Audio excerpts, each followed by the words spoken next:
অনেক সত্য আজকে আমি তোমাদের সামনে তুলে ধরবো, অনেক সত্য, একদম মানে যেটা ঘটনা যেটা ঘটেছে সেটাই আজকে আমি তোমাদের সামনে তুলে ধরবো। আমি কয়েকটা ভিডিও করেছি রুবি আন্টিকে নিয়ে, আলপনাকে নিয়ে কয়েকটা ভিডিও করেছি এবং সেখানে আমি তাদের ভিডিও দেখে কিছু ভিডিও যাচাই করে কিছু মানুষের কমেন্টসের ওপরে ভিত্তি করে অনেক কথা তোমাদেরকে জানিয়েছিলাম, অনেক সত্য কথা তোমাদের জানিয়েছি। তবে আজকে যেটা বলতে যাচ্ছি ঘটনাস্থলে আমি হয়তো ছিলাম না, কিন্তু ঘটনাস্থলে যেটা ঘটেছে, যেটা তাদের সঙ্গে হয়েছে, সেই কথাগুলো আজকে আমি তোমাদের সঙ্গে শেয়ার করতে যাচ্ছি। হ্যাঁ, আমি ওখানে ছিলাম না, কিন্তু আমাকে এমন একজন মানুষ জানিয়েছে যার সামনে এই ঘটনাগুলো ঘটেছে এবং তিনি বলতে পারো রুবি আন্টিকে সমস্ত দিক থেকে এখন দেখে রাখছে, তার দায়িত্বেই বলতে পারো রুবি আন্টি আছে এবং রুবি আন্টি তাকে প্রচণ্ড বিশ্বাস করে, তার নিজের লোক, তার খুব কাছের লোক, যে কিনা আমাকে সমস্ত ঘটনা জানিয়েছে। দেখো, আমি একটা কথা বলতে চাই যে তোমরা এতটা ভালোবাসো না, এত ভালোবাসো বলেই অনেক অনেক ব্যাপারে অনেক জিনিস মানে একদম সত্যি ঘটনাগুলো আমি তোমাদের সামনে তুলে ধরতে পারি। কিছু কিছু মানুষ আছে যারা কিনা নিজে থেকে এমনভাবে এসে আমাদের কাছে প্রুফগুলো তুলে দাও, যেমন বৌদির ক্ষেত্রেও অনেক মানুষ উঠে এসেছিল, তার মধ্যে কেউ কেউ আছে যারা কিনা সামনে তাদের ফেস নিয়ে, যেমন বুলটি চ্যাটার্জি, পিউরঞ্জন চ্যাটার্জি, এরা তাদের ফেস নিয়ে সামনে এসেছিল। আবার কেউ কেউ আছে যারা অডিও দিয়েছিল, সামনে আসেনি, তারা অডিওর মারফত বলেছিল। এই ক্ষেত্রে আমি আজকে কোনো রকম অডিও দিচ্ছি না, তবে ইন ফিউচার প্রয়োজনে অবশ্যই দেব। যার কথা মানে যে আজকে আমাকে বলেছে সে হয়তো আজকে তার নামটা আমি নিচ্ছি না, নেব না আজকে, যেহেতু তাকে নিয়ে আমি প্রথম মানে তার কথার উপরে প্রথম ভিডিও করছি। দেখো, সবাই তো আর ব্লগার বা ক্রিয়েটার হয় না, সবাই কিন্তু মানে ক্যামেরা লাভার হয় না, সবাই কিন্তু ক্যামেরার সামনে আসতে চায় না, কিন্তু প্রয়োজনে অবশ্যই সে আমাকে তার ভয়েস, তার অডিও অবশ্যই দেবে। আমি চাইলে পারতাম হয়তো রুবি আন্টির কাছ থেকে একটা স্টেটমেন্ট নিয়ে, সেই সুযোগও আমার কাছে আছে তোমাদের সামনে তুলে ধরতে, কিন্তু এই মুহূর্তে সেটা চাইলাম না। কিছু মানে ব্যাপার আছে যেগুলো আমি চাই এই ঘটনাগুলো রুবি আন্টি তার চ্যানেলে নিজে থেকেই বলুক, যেই প্রবলেমই থাকুক না কেন সেটা যখনই সলভ হয়ে যাবে রুবি আন্টি নিজে থেকেই সবটা জানাবে, সবটা বলবে। আর যদি প্রয়োজন পড়ে অবশ্যই রুবি আন্টির একটা স্টেটমেন্ট আমি দিতে পারবো, তবে এই মুহূর্তে সেটা আমি চাইছি না, কারণ আমি চাই না আমার নিজের প্রয়োজন অন্য কারো ক্ষতি হোক, তাদেরও সবটা ঠিকঠাক হয়ে তারপরে এই সমস্ত দিকটা আমি রিভিল করতে চাই। যাই হোক, আজকে চলো, আজকে তোমাদেরকে জানাবো কতটা মানসিক অত্যাচার করা হয়েছিল এই রুবি আন্টির ওপরে, কিভাবে টর্চার করা হয়েছিল, জামাই কিভাবে অত্যাচার করেছিল তার শাশুড়ির ওপরে, কিভাবে তাকে বলতে পারে সর্বশান্ত করার চেষ্টা চলছিল। শুধু তাই নয়, আজকে আলপনার স্বপ্ন ছিল আজকে এই যে জামাইটি গাড়ি কিনছে, ক্যামেরা কিনছে, ক্যামেরাটা নয় তার প্রফেশনের জন্য প্রয়োজন, সে কিনছে, এই যে গাড়ি কিনছে, তারপরে 4 হুইলার কিনবে, এরকম একটা ইচ্ছেও তার আছে। দেখতে পাবে, সবই দেখতে পাবে। আমি হয়তো আজকে মুখ থেকে বলে দিলাম, তোমরা কিছুদিনের মধ্যে দেখতে পাবে যে 4 হুইলারটাও কিনে নিয়েছে, কারণ যেহেতু ভেতরের খবর আমি তোমাদেরকে বলছি তাই এগুলো তো ঘটবেই, আর এগুলো মানে অনেকটা রাস্তা ধরে এগিয়েও এসেছে। তো সেইখানে দাঁড়িয়ে তাকে যদি কেউ প্রশ্ন করে, সে বলে এটা নাকি তার ওয়াইফের ইচ্ছে ছিল, তাই সে তার ইচ্ছেটাকে পূরণ করছে। আমি আজকে তার হাজব্যান্ডটিকে মানে আলপনার হাজব্যান্ডটিকে একটা কথাই জিজ্ঞেস করতে চাই, আলপনার সর্বপ্রথম ইচ্ছে ছিল যে সে উপার্জন করে একটা বাড়ি করবে, সে একটা ভালো জায়গা কিনবে, কারণ তার বাড়িটা, তার বাপের বাড়িটা অনেকটা ভেতরে, জায়গাও একদমই অল্প, 1 কাঠার মতো জায়গা, খুবই কম, যতটুকু বাড়ি ওই ততটুকুই জায়গা। তাই তার ইচ্ছে ছিল সে একটুখানি আরেকটু সামনের দিকে এগিয়ে একটুখানি ভালো জায়গায় সে একটু জায়গা কিনবে, তারপরে সবার আগে একটা বাড়ি করবে। কই সেটা কেন তার হাজব্যান্ড করছে না? তার হাজব্যান্ড গাড়ি কিনছে, 2 হুইলার কিনেছে, এরপর 4 হুইলার কিনবে, সেটা নাকি তার ওয়াইফের ইচ্ছে ছিল। তাহলে ওয়াইফের প্রথম ইচ্ছেটা, ওয়াইফের ইচ্ছেটাই যদি সে মূল্য দিয়ে থাকে, ওয়াইফের প্রথম ইচ্ছেটা সেটা কেন পূরণ করলো না? আসলে সেটা নয়, আমি তোমাদের বলে দিচ্ছি কেন পূরণ করলো না। ওয়াইফের প্রথম ইচ্ছেটা পূরণ করতে গেলে বাড়িটা তো শ্বশুরবাড়ির জায়গাতেই হবে, তাই না? যদি সে জায়গা না কিনেও করে, যদি ওই জায়গার মধ্যেই করে, তাহলে সেটা তো শাশুড়ি, শ্বশুরবাড়ির যেইটুকু জায়গা আছে, প্রপার্টি আছে, সেটা তো শাশুড়ির নামে, তাই না? সেটা তো শাশুড়ির হয়ে যাবে, সেখানে বাড়ি হয়ে যাবে। কিন্তু গাড়িটা তো তার নিজের বিলাসিতার জন্য, গাড়িটা তো তার নিজস্ব প্রপার্টি, তাই না? তার নিজস্ব প্রপার্টি, এই জন্য সে শুধু নিজের ইচ্ছেটাই পূরণ করছে। যখন কেউ তাকে জিজ্ঞেস করে যে তাহলে তুমি বাড়িটা কেন করছো না, বলছে না বাড়ি করবো না, আমি আগে গাড়ি কিনবো। বাড়ি দিয়ে কী হবে, বাড়ি করবো না। আমার ওয়াইফের ইচ্ছে ছিল গাড়ি কিনবো, গাড়ি 4 হুইলার কিনবো, 2 হুইলার তো অলরেডি কিনেই ফেলেছে। সে নিজেরটুকুই শুধু বুঝতে পারছে। আর তারপরে সে তো এখন এখানে থাকে না, সে থাকে তার বাড়িতে। তোমাদেরকে আমি আরও একটা ইনফরমেশন দিয়ে দিচ্ছি যে এই যে শাশুড়ি আর জামাইয়ের মধ্যে যে সেপারেশন, তারা দুজনে ভিডিও যে করছে না, ভিডিও করতো। আলপনা চলে যাওয়ার পরও বেশ কয়েক মাস তো জামাইটি ছিল তার শ্বশুরবাড়িতে। তারপরে সে তার বাপের নিজের বাড়িতে আর কি চলে যায়, কারণ সে তার নিজেরটুকু বুঝে নেয়। যখন আলপনা ছিল, চ্যানেলগুলো তো আলপনার ছিল, চ্যানেলগুলোর ওনার ছিল আলপনা। যখন সে থাকলো না, তখন তার ওনারশিপটা পেল তার হাজবেন্ড। এবার যখন সে কোনো কিছুর মালিকানা কেউ পেয়ে যায়, এত বড় একটা খাজানার মালিকানা যখন কেউ পেয়ে যায়, তখন সে নিজেকে কী মনে করবে, আমি অল ইন অল, আমার দ্বারা সব কিছু, মানে আমি এখন যেটা চাইবো সেটাই করতে পারবো। তখন সে ভাবলে কেন আমি শাশুড়ির দায়িত্ব নেবো, কেন আমি শ্বশুরবাড়িতে পড়ে থাকবো, আমি চ্যানেল চালাচ্ছি, আমি লাখ লাখ টাকা আর্ন করবো, আমি আমার মতো আমার বাবা মার কাছে গিয়ে থাকি।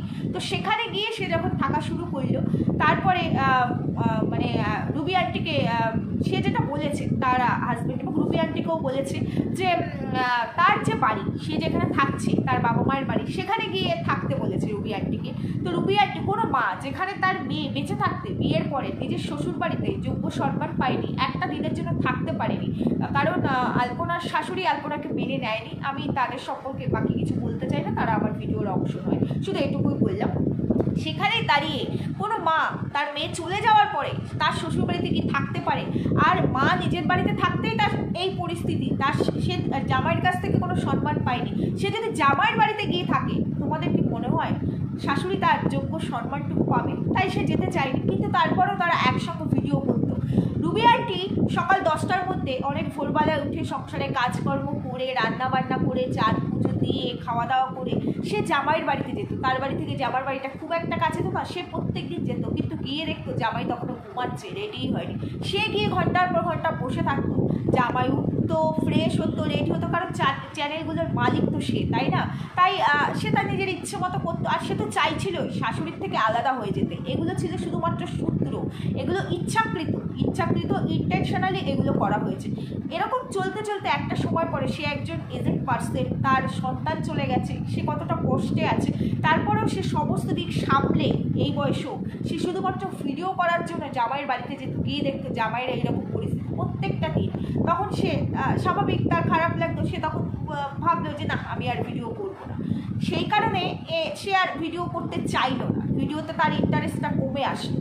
তারপরে এই যে তোমাদের কাছে যে এসছে চ্যানেলটি কেন বিক্রি করেছে, আজকে আমি তোমাদের পুরো বাস্তব সত্যি কথাটা, একদম সত্যি কথাটা বলবো। কিছুদিন পরে যখন রুবি আন্টি নিজের চ্যানেল থেকে কথাগুলো বলবে, তোমরা মিলিয়ে দেখো আমি একটা কথাও ভুল বলেছি কিনা। বলতে পারো রুবি আন্টির মনের কথাই আমি আমার মুখ থেকে বলছি। সেটা হলো চ্যানেলটি 32 লাখের একটি চ্যানেল বিক্রি হয়ে গেছে, আমরা সবাই জানি। চ্যানেলটি বাংলাদেশের কোনো ক্রিয়েটারের কাছে বিক্রি হয়েছে যেটা জানা গেছে, তবে যতটুকু ইনফরমেশন আমি পেয়েছি বাংলাদেশের কোনো ক্রিয়েটারের কাছে বিক্রি হয়নি, চ্যানেলটি এখনও ইন্ডিয়াতেই আছে। এর বেশি আমি আর কিছু বলতে চাই না, প্রয়োজনেরই। তো যেটা বলতে চাইছি সেটা হলো এই চ্যানেলটিতে ভিডিও খুব কম আসতো, টুকটাক আসতো। আর ভিডিও করা নিয়ে যখন এরকম সমস্যা চলে আসছিল শাশুড়ি আর জামাইয়ের মধ্যে, জামাই তার নিজের বাড়িতে গিয়ে নিজের ইচ্ছা মতো ভিডিও শ্যুট করার টাইম টেবিলটা সেট করতো, কিন্তু শাশুড়িকে একটা টাইম দিত, সেই টাইমে শাশুড়ি গিয়ে ঘন্টার পর ঘন্টা বসে থাকতো। তখন গিয়ে আস্তে আস্তে আস্তে আস্তে শাশুড়ির সেই এনার্জিটা চলে গেল, মানে ভিডিও করার যে ফোকাস সেটা তার নষ্ট হয়ে গেল। তারপরে এই চ্যানেলটিতে ভিডিও অনেক কম আসা শুরু করলো, কম আসা শুরু করা মানে রিচ ডাউন হয়ে যাওয়া শুরু হলো। তখন গিয়ে জামাই কী করতো, জামাই যে আরেকটা চ্যানেল, সেই চ্যানেলে সে অ্যাক্টিভলি কাজ করতো, তার যে এফবিআইডি সেখানে অ্যাক্টিভলি কাজ করতো, কিন্তু এই চ্যানেলে সেইভাবে অ্যাক্টিভলি কাজ করতো না। রুবি আন্টি যতটা পারতো, সে তো নিজের থেকে পারতো না, তাকে যদি কেউ হেল্প করতো তাহলে সে কিছু ভিডিও শ্যুট করে এই চ্যানেলে দেওয়ার চেষ্টা করতো, দিত, এইভাবেই চলছিল। কিন্তু চ্যানেলটিতে যখন রিচ ডাউনে হয়, আর যখন আর এত বড় একটা চ্যানেল, রুবি আন্টি নিজে থেকে কিচ্ছু বোঝে না, চ্যানেলটাতে যদি কোনো সমস্যা আসে, আর যেহেতু নিজে ভিডিও শ্যুট করতে পারে না, ভিডিও এডিট করতে পারে না, তাই যে আসে তাকেই বলা হতো একটা শ্যুটের জন্য যে আমাকে একটু ক্যামেরাটা করে দাও, ভিডিওটা একটু এডিট করে দাও। এবার অনেক ধরনের লোকের হাতে যেত চ্যানেলটি, এবার আন্টি যেহেতু নিজে থেকে কিচ্ছু জানে না, কিচ্ছু বোঝে না, তখন এরকম একটা ব্যাপার আসলো এবং তার জামাইটিও বলেছিল যে এই চ্যানেলটি রুবি আন্টিকে নিয়ে নেওয়ার জন্য, মানে দুটো ফেসবুক আইডি, দুটো মানে ওয়াইটি আইডি, দুটো আইডি জামাইটি নিয়েছিল আর দুটো আইডি রুবি আন্টিকে দেওয়া হয়েছিল। ভালো দুটো আইডি জামাইটি নিজের জন্য নিয়েছিল, আর এই আইডিগুলো যেই আইডিতে খুব একটা ভিডিও আসতো না আলপনা চলে যাওয়ার পরে, সেই আইডি দুটো একটা এফবির আর একটা ওয়াইটির রুবি আন্টিকে দিয়ে গেছিলো এবং অ্যাক্সেসও এসে জামাই দিয়ে গেছিলো রুবি আন্টিকে। তো রুবি আন্টি ভাবলো যে এটা তো আমার মেয়েরই, আমার মেয়ের বলতে পারো, যেমন ধরো সারা জীবন ধরে কেউ যদি আর্ন করে, তখন যদি সেই মানুষটা ধরো সেটা সেভিংস করে রাখে, সেই মানুষটা যদি চলে যায় তখন সেই সেভিংসটা কী হয়, তার ফ্যামিলি পার্সনরা পায়। তো সেরকমই আন্টি ভাবলে আমি যখন চ্যানেলটা চালাতে পারবোই না, এত বড় একটা চ্যানেলটা নষ্ট হয়ে যাবে, তারপরে আন্টিকে দেখার মতো কেউ নেই। আন্টি যে একটু মানে নুন ভাত খাবে সেটা জোগাড় করে দেওয়ার মতো তো কেউ নেই, কারণ জামাই তো নিজের ফায়দা বুঝে কেটে পড়েছে, সুযোগ বুঝে ঝোঁক বুঝে কোপ মেরে কেটে পড়েছে, কারণ সে লাভবান হয়ে গেছে, চ্যানেলের ওনার হয়ে গেছে সে, তাই না, লাভবান হয়েছে, সে বেরিয়ে গেছে।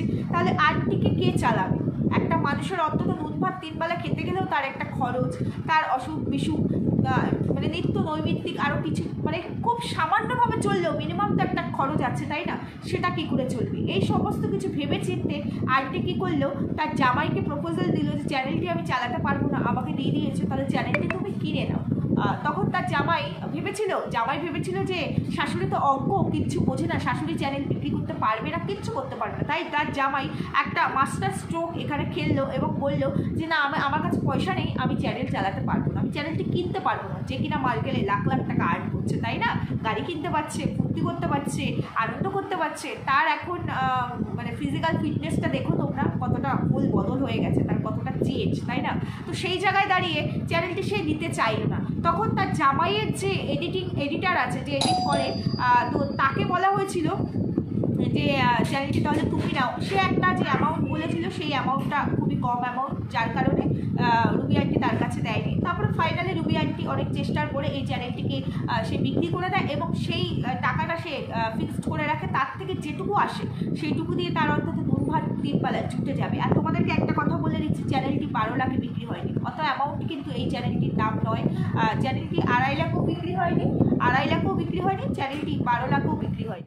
আর এই ভিডিওটা একটুখানি কাট করতে হয়েছিল আমার একটু কাজের জন্য, যাই হোক। তো 2.5 লাখও বিক্রি হয়নি, 12 লাখও বিক্রি হয়নি, চ্যানেলটি অন্য একটা অ্যামাউন্টে বিক্রি হচ্ছে, অ্যামাউন্টটা আমি আর বললাম না, আন্টি যদি কখনো নিজে মনে করে নিশ্চয়ই বলবে।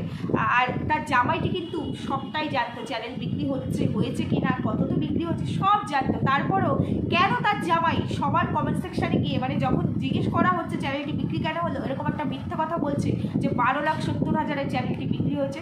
সে তো সবটাই জানে যে চ্যানেলটি কত টাকায় বিক্রি হয়েছে কি হয়নি, কেন মিথ্যা কথা বলছে, কেন শাশুড়িকে ভিলেন বানানোর চেষ্টা চলছে, এটাই বুঝতে পারছি না। তার কারণ নিজের ফেমের জন্য, নিজেকে ভালো রাখার জন্য, শাশুড়িকে খারাপ করার জন্য, সে তো এমনিতেই সব দিক থেকে সর্বহারা, তার কিচ্ছু নেই। যদি আজকে শাশুড়ির সঙ্গে জামাই থাকতো, জামাইয়ের কী এমন অসুবিধা হতো না, তার বাড়িতে নাই থাকতো, সে তার নিজের বাড়িতেই থাকতো, শাশুড়িকে যদি দেখতো, একসঙ্গে যদি ভিডিওস করতো, কী এমন হতো? শাশুড়ির হারানোরও কিছু নেই, শাশুড়ির ধরে রাখারও কিছু নেই, কদিনই বা তার এই যে তার সন্তানও চলে গেছে, কি সে নিজের নিয়ে কিছু যেত? নিজে তো কিচ্ছু নিয়ে যেত না, সবই তার জামাইয়েরই থাকতো তার অবর্তমানে, তাই না। সেখানে গিয়েও জামাইটি নিজের স্বার্থের কথা ভাবলো। আজকে আমি আরেকটা কথা তোমাদেরকে বলতে চাই, বিশেষ করে আলপনার হাজব্যান্ডকে জিজ্ঞেস করতে চাই, আন্টিকে যে এফবি আইডিটা দেওয়া হয়েছিল, 3.5 লাখের যে এফবি আইডিটা ছিল, সেই আইডিটা ডিলেট কী করে হলো, কে করলো, কেন করলো? এতটা ঈর্ষা মনের মধ্যে, কি করে চ্যানেলটি ডিলেট হয়ে গেল? কেন আন্টিকে নতুন এফবি আইডি খুলতে হলো? কেন সেই এফবি আইডিতে, যেখানে আন্টির ফোন নাম্বার দিয়ে লগ ইন করা ছিল এফবি আইডিটা, সেখানে একদিন তার জামাইটি এসে বললো তোমার ফোনটি দাও, যেহেতু আন্টি কিচ্ছু বোঝে না, বললো তোমার ফোনটি দাও, আমার একটু একটা নাম্বার নেওয়ার আছে, এই কথা বলে ফোনটি নিয়ে সেখানে সে অফিসিয়ালি তার নিজের ফোন নাম্বারটা এমনভাবে ইনস্টল করেছে যে সেখান থেকে সেই নাম্বারটাকে সরানো কোনোভাবেই পসিবল নয়। যদি সেই নাম্বার চেঞ্জ করতে যায় তার কাছে নোটিফিকেশান চলে যাবে এবং সে চাইলে সেই আইডিটিকে যখন তখন ঘুরিয়ে দিতে পারবে। সেই কারণে আন্টি সেই 3.5 লাখের তার মেয়ের যে আইডিটি এফবি, যে আইডিটি তাকে দেওয়া হয়েছিল, যে 5 লাখের আইডিটি তার জামাই নিয়েছিল, সেই আইডি তো তার জামাই চালাচ্ছে, আন্টির 3.5 লাখের আইডিটিকে ব্লক করে দিতে হয়েছে বাধ্য হয়ে। বুঝতে পেরেছো তো কী কারণে সেই আইডিটি রিমুভ হয়ে গেল? কী কারণে, কে করলো রিমুভ, কেন করলো রিমুভ? এর উত্তর কি আছে তোমাদের কাছে? আমার কাছে আছে। শুধু এর প্রুফ আমি দিতে পারবো না, তাই নামটা আমি বলতে পারলাম না। এটাই, তোমরা তো নিশ্চয়ই যথেষ্ট বুদ্ধিমান, তোমরা বুঝতে পারবে যে এর ভেতরের আসল রহস্যটা কী। এটাই হচ্ছে তোমাদেরকে বলতে চাইছিলাম। তাহলে যে কিনা একটা এফবি আইডিতে এরকম করতে পারে, দিয়ে দিয়েছি, দেখাচ্ছে আমি দিয়ে দিয়েছি শাশুড়ি মাকে, মন থেকে তো দেয়নি, সে চেয়েছিল আইডিগুলোকে নষ্ট করতে, ডিস্ট্রয় করতে। সেখানে দাঁড়িয়ে যদি আজকে ওয়াইটির এই আইডিটা আন্টি রেখে দিত, আন্টি কিচ্ছু পারে না, কিচ্ছু করতে পারে না, সেই জায়গায় দাঁড়িয়ে এই আইডিটাও যে যতই অ্যাক্সেস দিয়ে দিই, এরা অনেক কিছু পারে। আর এদের কাছে তো লিঙ্ক আছে, এদের কাছে, এদের ফোনেও তো, মানে এই জামাইয়ের ফোনেও তো এই আইডি ছিল, কারণ একাধিক ফোনে আইডি নেওয়া যায়, তো যখন তখন কিছু করে ফেলতে পারতো। যার কারণে আমি বলবো ভালো করেছে চ্যানেলটিকে বিক্রি করে দিয়েছে, অন্তত সেটা দিয়ে আন্টির 3 বেলার অন্তত দুধ ভাত তো জোগাড় হবে, যেভাবে সেটা চলতে পারবে। নাহলে তাকে আজকে কে চালাতো, কে দেখবে? আর কেন জামার সঙ্গে রিলেশন খারাপ হয়েছে, আমি চাই এগুলো তোমরা আন্টির মুখ থেকেই শোনো। আন্টি যখন বলবে তোমরা তখনই জেনো। তবু আমি যতটুকু না বললে নয় সেটুকু বলছি। অ্যাকাউন্ট তো থাকে, অ্যাকাউন্টে যেহেতু তার মেয়ের নামে ছিল, সেখানে আর আলপনা একটা কাজ ভালো করে গেছিলো, যে চ্যানেলটি বিক্রি হয়েছে সেখানে সমস্ত আইডি প্রুফ দিয়েছিল তার মায়ের, দিয়ে গেছিলো। হয়তো আলপনা বুঝতে পেরেছিল। আমি তোমাদেরকে এমন কিছু কথা যেটা এখানে বলতে পারলাম না, যেটা বললে অনেক বড় অ্যাটাক আসবে, যার কারণে বলতে পারলাম না। আর সেই কথা বললে তোমরা বুঝতে পারতে আর জামাইটি কি ডেঞ্জারাস, যদি বলতে পারতাম বুঝতে পারতে। যাই হোক, সেগুলো আন্টিই বলুক, আমি চাই সেগুলো আন্টিই বলুক। তো সেখানে দাঁড়িয়ে সেই ব্যাংকে যেহেতু আন্টি কিছু বোঝে না, আন্টি কিছু করতে পারে না, জামাই সবটা করতো, ওঠা নামা সমস্ত কিছু, মানে তার ডিটেলস চেক করা, টাকা পয়সা লেনদেন। তো আন্টি যখন একদিন ফাইনালি ব্যাংকে গেল, তখন গিয়ে অনেক গরমিল পেয়েছিল। সেখান থেকেই সূত্রপাত হয়, মানে শুরুয়াতটা হয়, যে না জানিয়ে কেন করতেই পারে, সবই তো জামাইয়ের। অ্যাটলিস্ট শাশুড়িমাকে বলতে পারতো, শাশুড়িমা তো কিছু দিয়ে যাবে না, তার আছে কে, কাকে দেবে? এই জায়গা থেকেই তাদের মধ্যে এই মিসআন্ডারস্ট্যান্ডিং বলবো না, বলতে পারো আরও অনেক কারণ আছে যেগুলো বলতে পারলাম না, কিন্তু আমি সবটাই জানি, উইথ প্রুফ সবটা আমার হাতে আছে। সময় সঙ্গে সঙ্গে নিশ্চয়ই বলবো, চাইলে কিছু অডিও দিতে পারি তোমাদের সামনে, সময় আসুক নিশ্চয়ই দেবো। তবে আমি চাই আন্টির চ্যানেল থেকে এগুলো আগে আসুক। আর আন্টির চ্যানেলটি বিক্রি করে দেওয়ার পরে যেহেতু তার মেয়ের সমস্ত মানে ড্রেস থেকে সমস্ত মানে ভিডিওস করার যে সমস্ত গয়নাগাটিগুলো রয়েছে, ভাবলো সেগুলো পরে থাকবে, তাহলে আমি আরেকটা চ্যানেল খুলি, যদি কিছু আসে তাহলে সেটা দিয়ে আমার অন্তত চলবে। কারণ ওই যেটুকু টাকা সে পেয়েছে তাতে কিচ্ছু হয় না, কিছুই হয় না। তো সেইখান থেকে আমার অন্তত কিছুটা চলবে। আর আমার মেয়ের স্মৃতিটাও মানে আমি ব্যবহার করলাম। তারপরে একটু ভিডিওসের মধ্যে থাকলে পরে আন্টির মনটাও ভালো থাকবে। এত মানসিক টেনশন তার, সেই জায়গায় দাঁড়িয়ে সে নতুন একটা চ্যানেল ক্রিয়েট করলো। আমি সবাইকে বলবো, দক্ষিণী আলপনা রবি, তোমরা প্লিজ চ্যানেলটিকে সবাই ভিজিট করো, সবাই আন্টির পাশে থেকো। চ্যানেলটি এখনও মানে মনিটাইজেশন পায়নি, চ্যানেলটি যাতে তাড়াতাড়ি মনিটাইজেশন পায়, কারণ আন্টিকে এখন একটা যে ভিডিও করে দিচ্ছে সে আন্টির সবটা দেখভাল করে, আন্টি কিন্তু নিজে কিছু পারে না। আর সেইভাবে আন্টি অ্যাক্টিভলি কাজ করতে পারছে না, কারণ দেখো যাদের দিয়ে কাজ করাতে হয় সেরকম প্রফেশনালি কাউকে আনতে গেলে তার জন্য তো একটা খরচ আছে, সেটা তো আন্টির পক্ষে পসিবল নয়। তাই জন্য যতটুকু যে ভাইটি করে দিচ্ছে, সে আমি বলবো ভীষণ ভালো মনের মানুষ, যার জন্য সে নিঃস্বার্থভাবে আন্টির জন্য করছে। তবে যারা করছে, যতটুকু করছে সেটা দিয়েই আন্টির চেষ্টা করছে নিজের মতো করে ভিডিওস করার। তাই আমাদের সবাইকে আন্টির পাশে থাকতে হবে, এটুকু তোমাদেরকে জানিয়ে দিয়ে গেলাম। বন্ধুরা, ভুল বললাম কিনা তোমরা আন্টি যখন বলবে নিশ্চয়ই জানতে পারবে। আর সবাই সুস্থ থেকো, ভালো থেকো, দেখা হচ্ছে পরবর্তী ভিডিওর সঙ্গে। এখানেই রাখছি।